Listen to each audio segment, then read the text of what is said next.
কিন্তু আমি জন্মানোর পর তারা সিদ্ধান্ত নেয় যে তারা একটি মেয়ে চায়। তাই আমার বর্তমানের বাবা মা, যারা তখন ওয়েটিং লিস্টে ছিলেন, তাদের মাঝরাতে একটা ফোন করে জিজ্ঞেস করা হয়, আমাদের একটা অপ্রত্যাশিত বাচ্চা আছে, আপনারা কি তাকে নিতে চান?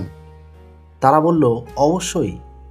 কিন্তু আমাকে দত্তক নেওয়ার সময় আমার বায়োলজিক্যাল মা জানতে পেরেছিলেন যে আমার মা কখনো কলেজ থেকে স্নাতক হননি এবং আমার বাবা কখনো উচ্চ বিদ্যালয় থেকে পাস করেননি। তখন তিনি দত্তক সংক্রান্ত চূড়ান্ত কাগজপত্রে স্বাক্ষর করতে অস্বীকার করেন। এর মাত্র কয়েক মাস পরে, যখন আমার বাবা মা প্রতিশ্রুতি দিয়েছিলেন যে আমাকে তারা নিশ্চিতভাবে কলেজে পাঠাবেন এবং স্নাতক করে তুলবেন, তখন তিনি রাজি হয়েছিলেন।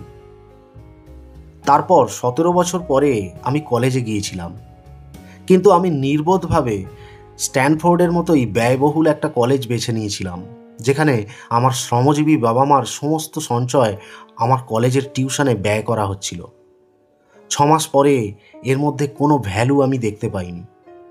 আমি আমার জীবন নিয়ে কি করতে চাই তা নিয়ে আমার কোনো ধারণাই ছিল না, এবং কলেজ কিভাবে এর উত্তর আমায় খুঁজে দেবে তাও আমি জানতাম না।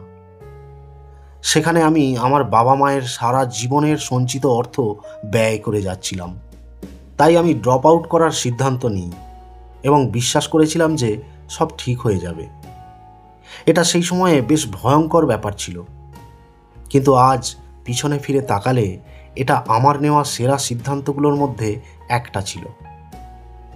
যে মুহূর্তে আমি ড্রপ আউট হয়ে যাই, সে সময় প্রয়োজনীয় ক্লাসগুলো নেওয়া বন্ধ করে দিতে পারতাম যেগুলো আমার কাছে ইন্টারেস্টেড ছিল না, এবং যেগুলো আকর্ষণীয় লাগছিল সেগুলোতে ড্রপ ইন করতে পারতাম।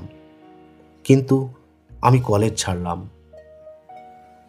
এসব কিছু রোম্যান্টিক কোনো ঘটনা ছিল না, কারণ আমার জীবনে তখন শুরু হতে চলেছে হার্ড টাইম।